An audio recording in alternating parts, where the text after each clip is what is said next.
Innal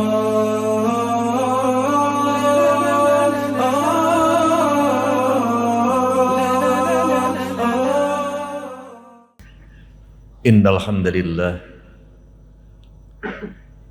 nahmaduhu wa nasta'inuhu wa nastaghfiruh wa na'udzu billahi min syururi anfusina wa sayyiati a'malina may yahdihillahu fala mudhillalah wa may yudlil fala hadiyalah. Asyhadu an la ilaha illallah wahdahu la syarikalah wa asyhadu anna Muhammadan abduhu wa rasuluhu alladzi la nabiyya ba'dah. Allahumma salli wa sallim ala Muhammad wa ala alihi wa ashabihi wa man tabi'ahu ila yaumil qiyamah. Amma ba'du fa ya ayyuhal hadirun ittaqullaha haqqa tuqatih wa la tamutunna illa wa antum muslimun. Wa'lamu wa fahamu ma qala Allah ta'ala fil Qur'anil Karim. A'udzu billahi minasyaitonir rajim. Walaqad katabna fi zaburi min ba'di dzikri annal arda yarisuha ibadiyas sholihun. Hadirin sidang Jumat yang dirahmati Allah Subhanahu wa taala. Alhamdulillah atas berkat rahmatnya serta didorong oleh keinginan, keimanan yang kokoh kuat di dalam diri kita. Di sela-sela berbagai kesibukan dan kegiatan kita saat ini, alhamdulillah wa syukurillah kita dapat hadir bersama-sama melakukan taqarrub, mendekatkan diri kita kepada Allah Subhanahu wa taala melalui pelaksanaan ibadah salat Jumat. Untuk itu marilah kita jadikan Jumat ini bukan hanya sekedar untuk menggugurkan kewajiban, tapi Jumat kita jadikan sebagai tanwirul qulub, tanwirul afkar, dan tanwirul af'al, yakni sarana kita untuk melakukan pencerahan hati kita, pencerahan pikiran kita, dan pencerahan amal kita. Dengan spirit inilah harapan kita semua bahwa dari Jumat ke Jumat terjadi perubahan yang mendasar di dalam hidup dan kehidupan kita, sehingga keyakinan kita semakin kokoh dan tangguh, ibadah kita semakin tertib dan khusyuk, akhlak perilaku kita semakin agung dan mulia, serta hubungan sosial kita semakin memberikan kenyamanan, kegembiraan bagi banyak orang. Hadirin sidang Jumat yang dirahmati Allah Subhanahu wa taala. Salah satu kewajiban yang harus senantiasa hadir dalam sebuah keluarga, terutama kepala keluarga, harus punya cita-cita, punya himmah, punya keinginan, punya visi untuk punya keturunan anak-anak yang saleh. Kepala keluarga harus punya cita-cita, punya keinginan, punya anak yang saleh. Karena dengan kesalehan itu adalah merupakan sumber kebahagiaan dalam hidup kita. Dengan kesalehan anak akan menjadi sumber keberkahan dalam hidup kita. Al-Anbiya 1:25, di mana Allah Subhanahu wa taala sudah menulis yang bukan hanya ditulis di dalam Al-Qur'an, tetapi ditulis dalam kitab-kitab yang telah Allah turunkan sebelum Al-Qur'an. Baik itu dalam kitab Zabur, dalam kitab Taurat, maupun kitab Injil. Allah Subhanahu wa taala sama isinya, substansinya sama, menegaskan bahwa yang di dalam Al-Qur'an diulang, ditulis dalam surat Al-Anbiya. Walaqad katabna fi zaburi mim ba'di dzikri annal arda yarisuha ibadiyas sholihun. Sungguh kami telah menulis di dalam kitab Zabur dan kitab-kitab setelah kitab Zabur, ada Taurat, ada Injil, termasuk di dalam Al-Qur'an. Annal arda yarisuha ibadiyas sholihun. Sesungguhnya bumi ini akan tenang dan tentram. Negara ini akan badah thayyibah warabun ghafur. Warga ini akan gernah merenah tumanina. Keluarga itu akan sakinah mawaddah warahmah. Jika di dalamnya diproses, diperjuangkan, diikhtiarkan, melahirkan, yakni generasi-generasi anak-anak yang saleh. Al-Quran surat Al-Anbiya ini adalah memberikan jaminan. Siapa yang keluarganya memproses anak yang saleh, dipastikan keluarga itu akan sakinah, melebar kepada keluarga menjadi genah merahtul maninah, negara baldah thayyibah warabun ghafur. Jaminan kehidupan dunia yang bahagia bagi seorang ayah, jaminan kehidupan bahagia bagi seorang ibu adalah jika punya anak yang saleh. Al-Anbiya.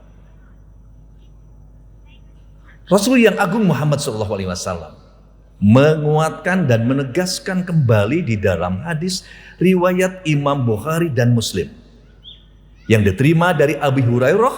Rasul yang agung mengatakan, iza matabnu adama in qata'a amaluhu illa min salasin. Jika seorang manusia meninggalkan bumi ini, jika manusia meninggal, maka putus seluruh amalnya kecuali 3 hal. 1, sedekah jariyah. 2, ilmu yang bermanfaat. Lagi-lagi yang ketiga digambarkan oleh Nabi Muhammad SAW, waladun solihun atau awaladin solihin, yakni adalah anak yang saleh. Hadis ini memberikan jaminan siapa yang punya anak saleh, siapa yang keturunannya adalah saleh dan saleha, maka dijamin kehidupan akhiratnya akan tenang, tentram, bahkan berada pada surga Jannatun Naim. 2 keterangan wahyu Allah ini, 1 Al-Quran, surat Al-Anbiya, 2 hadis Nabi Muhammad SAW, kalau digabungkan dan disimpulkan, barang siapa yang ingin hidupnya bahagia di dunia dan akhirat, barang siapa yang ingin tenang dan tentram kehidupan dunia dan akhirat, maka dia harus berusaha, berikhtiar, mewujudkan anak keturunannya, anak yang saleh. Jadi, anak yang saleh adalah investasi, jaminan hidup seseorang bisa bahagia dunia dan akhirat. Timbul pertanyaan, bagaimana sosok manusia saleh itu? Hadis riwayat Imam Bukhari dan Muslim pun memberikan gambaran. Mayyurdillahu bihairan yufaqihu fiddin. Barang siapa yang ingin dijadikan anaknya menjadi anak yang baik, barang siapa yang ingin dijadikan anak menjadi anak yang saleh, yufaqihu fiddin, maka ikhtiarkan, usahakan supaya dia paham terhadap agama. Anak yang saleh itu adalah bukan yang sekedar memakai kopiah haji, sorban, pakai baju takwa, sholat tahajud, terus baca Quran, bukan hanya di situ, titik.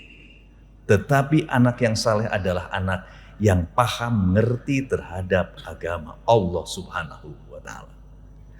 Karenanya kewajiban kita sekarang, apalagi kita yang hadir di Masjid Al-Jabar ini, semuanya adalah sebagai pemimpin kepala keluarga, maka punya tanggung jawab bagaimana supaya mereka paham terhadap agama.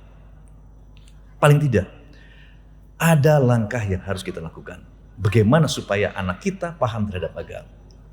Awalan yang pertama, hadis Nabi yang agung Muhammad SAW memberikan isyarat, yaitu wa yu'allimuhumul kitabah. Yang pertama, jika kita ingin punya anak yang paham terhadap agama adalah, maka dia harus paham terhadap sumber agama, landasan agama. Apa itu? Al-Quran dan hadis Nabi Muhammad SAW. Kalau kita ingin punya anak yang saleh, maka ajarkan kepada mereka supaya paham Al-Quran dan hadis Nabi Muhammad SAW, karena Al-Quran dan hadis Nabi Muhammad SAW ini ditegaskan di dalam Al-Quran sendiri. Syahrul Ramadan alladzi unzila fihil Qur'an hudal linnasi wa bayyinatin minal huda wal furqan.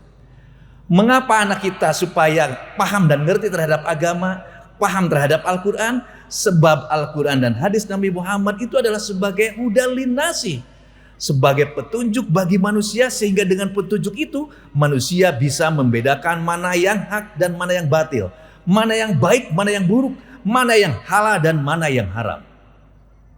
Kalau mereka sudah paham itu, mau pergi kemanapun, mau bekerja dimanapun, la takhaf wa la tahzan, gak usah khawatir, gak usah takut, jika mereka sudah ngerti. Sebab jika mereka sudah paham itu, maka akan muncul, bukan hanya dia paham agama itu adalah sebagai pengamalan pribadi, tetapi dia akan menjadi muharrik, penggerak, mujahid yang punya kesungguhan, mujtahid yang senantiasa untuk menggali pengetahuan, dan mujadid sebagai pencerah, yaitu adalah sebagai pembaharu. Sebab Islam tidak cukup hanya dipahami dari Al-Quran dan hadis tekstual saja, tetapi bagaimana Al-Quran itu adalah butuh penerjemahan yang disesuaikan dengan perkembangan ilmu pengetahuan dan peradaban manusia dari zaman ke zaman. Al-Isra menggambarkan kenapa anak kita supaya paham terhadap agama. Huwa syifaun wa rahmatun lil mu'minin. Kalau anak kita paham terhadap agama, maka Al-Quran itu adalah akan menjadi obat yang paling mujarab bagi manusia.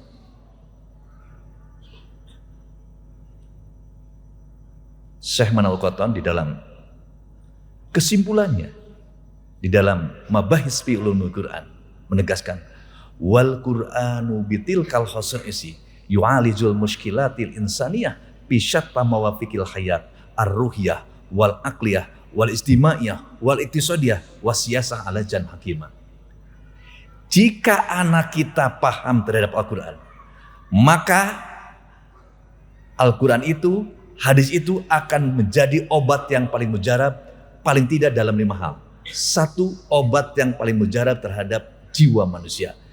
Jika manusia senantiasa terus disiram ruhaninya dengan wahyu-wahyu Allah Subhanahu wa taala, maka dia akan menjadi orang yang lebih santun, lebih agung, lebih mulia di dalam kehidupannya. Jadi obat yang paling mujarab adalah Al-Quran dan hadis Nabi Muhammad SAW. Ketika menemukan sebuah kesulitan, Al-Quran menggambarkan fa inna ma'al usri yusra, inna ma'al usri yusra. Maka muncullah semangat optimisme, tidak usah dan tidak boleh menyerah dengan keadaan. Yang kedua adalah wal aqliyah. Kata Syekh Manal Qattan, jika manusia paham terhadap Al-Quran, jika anak kita paham terhadap Al-Quran dan hadis Nabi Muhammad SAW, maka kedua ini adalah akan menjadi obat yang paling mujarab terhadap akal pikiran manusia. Artinya, jika akal manusia tidak dibimbing, tidak dibingkai oleh wahyu Allah Subhanahu wa taala, semakin pintar dia akan semakin pintar nyolongnya. Semakin pintar dia akan semakin pintar melakukan manipulasinya. Semakin pintar kalau tidak dibingkai oleh wahyu Allah Subhanahu wa taala, maka akan dia pandai curangnya. Makanya Nabi mengatakan, taraktu fikum amrayni ma in tamassaktum bihima lan tadilu abada, kitaballah wa sunnata rasulih. Aku tinggalkan 2 perkara. Jika 2 perkara ini adalah dipahami secara utuh, maka kehidupannya tidak akan pernah mengalami kegoncangan krisis apapun. Meskipun kehidupan yang semakin hari semakin kompleks, semakin rumit, dan semakin memusingkan. Tetapi kalau dia punya panduan Al-Quran dan hadis, insya Allah malah dia akan menjadi pelopor, pelangsung, dan penyempurna gerakan-gerakan Islam yang mencerahkan. Jadi yang pertama, jika anak kita ngerti agama, sumber agama adalah Al-Quran. Artinya, wa yu'allimhumul kitabah, ajarkan baca tulis dan terjemah serta penghayatan isi kandungan Al-Quran dan hadis Nabi Muhammad SAW. Yang kedua, isyarat Rasulullah Muhammad SAW. Bagaimana supaya anak kita itu adalah paham kepada agama, di mana Rasul mengatakan, kullu mauludin yuladu ala fitrah fa'abawahu yuhawidanihi ayunasironihi ayumajisanihi. Setiap anak yang lahir adalah membawa kefitrahan kesucian dirinya. Maka tergantung ibu bapaknya mau diyahudikan, mau dinasranikan, atau mau dimajusikan. Dalam ideologi masa kini, mau dijadikan sebagai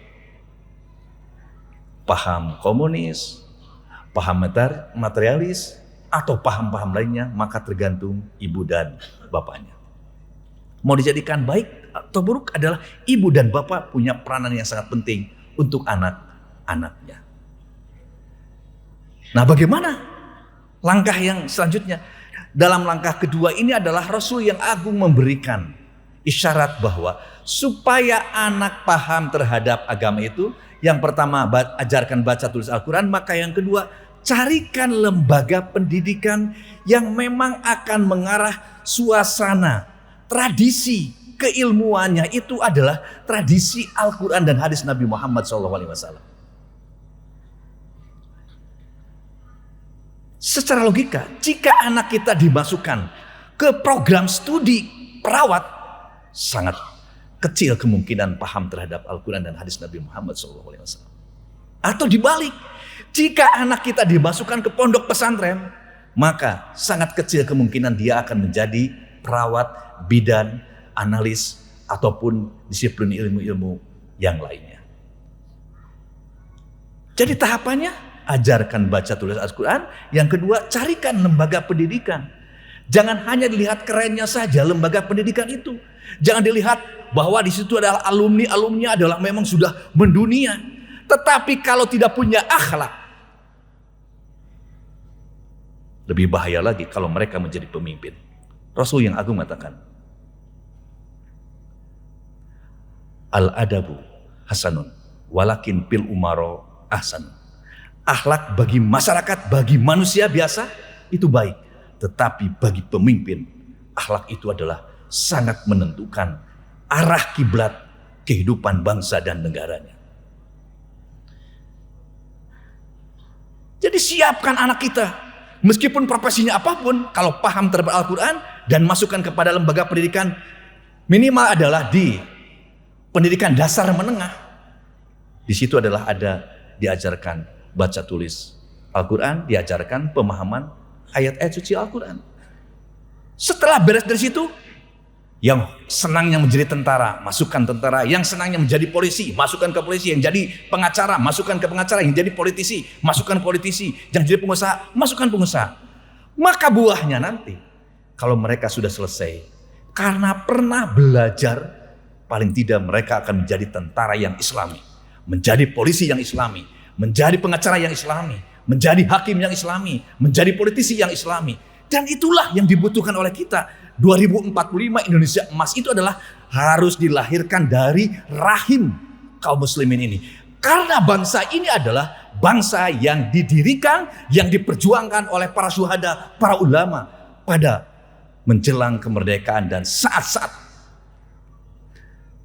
kemerdekaan itu sendiri. Yang ketiga, hadirin sidang Jumat yang dirahmati Allah Subhanahu wa taala. Rasul yang agung memberikan isyarat wa adabahu. Yang ketiga, satu, ajarkan baca tulis Al-Quran. Kedua, cari lembaga pendidikan yang islami. Yang ketiga adalah wa adabahu. Jadikan diri kita sebagai manusia yang menjadi role model bagi anak-anak kita. Menjadi uswah hasanah. Mencari Nabi Muhammad SAW tidak ada, kan sudah meninggal. Maka hidupkan, masukkan semua akhlak-akhlak Rasulullah Muhammad SAW dalam diri kita sebagai ayah dan sebagai ibu. Sebab anak tidak akan melihat kepada figur yang lain. Anak pasti akan melihat kepada figur ayahnya. Seorang psikolog pernah menyampaikan, jika kita ingin mengetahui bagaimana sebuah keluarga itu adalah baik atau buruk, islami atau tidak, salah satunya ambil anaknya. Wawancara 2-3 jam, apalagi 4 jam, akan ketahuan. Mungkin 1 jam, 2 jam masih jaim. Tetapi kalau sudah 3 jam mereka sudah lelah, akan keluar aslinya. Jika biasa di rumahnya adalah asma-asma Allah Subhanahu wa taala hadir di dalam kehidupannya, yang biasa diucapkan oleh ayahnya, yang biasa diucapkan oleh ibunya, alhamdulillah, subhanallah, wala ilallah, wallahu akbar. Ketika anak dikasih kekagetan, maka akan muncul kalimat astagfirullahaladzim, berbahagialah. Tetapi kalau di dalam ibu bapaknya yang keluar adalah bahasa-bahasa binatang, ketika anak kita dikasih kekagetan, yang keluar tidak akan subhanallah, yang keluar tidak akan astagfirullah, yang keluar adalah binatang-binatang yang pernah didengar oleh anak-anak kita. Ini pentingnya adalah uswatun hasanah. Laqad kana lakum fi rasulillahi uswatun hasanah. Itu ayatnya, isyaratnya, karena Rasulullah tidak ada, maka jadikanlah kita adalah sebagai figur Rasulullah yang berjalan pada zaman sekarang. Sehingga anak-anak kita akan melihat perkembangan ucapan, perbuatan, dan sikap kita. Yang keempat, yang harus diperhatikan oleh kita adalah yakni memberi nafkah yang halalan thayyiban. Sebab Rasul yang agung Muhammad SAW di dalam hadis riwayat Imam At-Tirmidzi, Rasul yang agung mengatakan bahwa man akala haroma, barang siapa yang anaknya dikasih dengan makanan-makanan yang haram, mata qalbuhu, anak itu akan mati hatinya. Wahopat dinuhu, akan lemah agamanya. Wado'ipa yakinuhu, akan lemah keyakinannya. Yang terakhir, wahajaballahu da'watuhu, Allah tidak akan mengijabah, tidak akan mengabulkan doa-doanya. Kenapa? Karena terhijab, karena terhalangi oleh makanan, minuman, pakaian, biaya pendidikan yang diberikannya adalah dengan cara yang haram. Tetapi sebaliknya, kalau semuanya diberikan dengan yang halal, maka anak akan lebih cenderung untuk berbuat kebaikan. Yang kelima yang harus menjadi perhatian kita, bagaimana mewujudkan anak yang saleh itu adalah kita dampingi anak kita di dalam kehidupan era sekarang. Jangan samakan era zaman 70-an dengan era sekarang. Zaman 70-an tidak mengenal aplikasi digitalisasi. Zaman dulu kita pakai cempor mau belajar. Zaman dulu kita kalau mau nonton Muhammad Ali, tinju itu harus pakai TV yang pakai aki yang dicas. Sekarang anak-anak kita sangat mudah untuk melihat itu semua. Maka lahirlah generasi-generasi digitalisasi. Akhlak perilakunya seperti digital. Karena apa? Kalau kita tidak mendampinginya. Lebih-lebih Allah Subhanahu wa taala mengingatkan kepada kita dalam Al-Baqarah 217. Walantardo anka yahudu walan nasara hatta tatabi'a millatahum. Orang Yahudi dan Nasrani tidak akan pernah rela jika generasi-generasi muda Islam memiliki keyakinan yang kokoh kuat. Jika generasi-generasi Islam senang berkumpul di masjid. Jika generasi-generasi Islam memakmurkan masjid. Mereka akan terus berupaya bagaimana supaya melemahkan, meragukan, bahkan bila perlu meyakinkan untuk pindah keyakinan kepada milah mereka, kepada agama dan keyakinan mereka. Terakhir, hadirin sidang Jumat yang dirahmati Allah Subhanahu wa taala, yang harus kita perhatikan jika kita ingin punya anak yang saleh adalah yakni tidak boleh lepas untuk berdoa kepada Allah Subhanahu wa taala. Nabi Ibrahim contohnya, berapa tahun ingin punya anak yang saleh seperti Nabi Ismail. Perlu proses, perlu waktu, perlu kesabaran. Dan salah satunya bahwa yang maha hebat itu adalah Allah Subhanahu wa taala. Sudah proses 1, 2, 3, 4, 5. Maka terakhir tawakal dalam bentuk doa kepada Allah. Rabbi habli minas sholihin. Rabbi ja'ani muqimas sholata wa min dzurriyyati. Rabbana hablana min azwajina wa dzurriyyatina qurrata a'yun waj'alna lil muttaqina imama. Dan doa-doa yang kalau kita tidak bisa menggunakan bahasa-bahasa Al-Quran dan bahasa hadis Nabi Muhammad SAW, pinta sama Allah dengan bahasa kita sendiri. Barakallahu li wa lakum.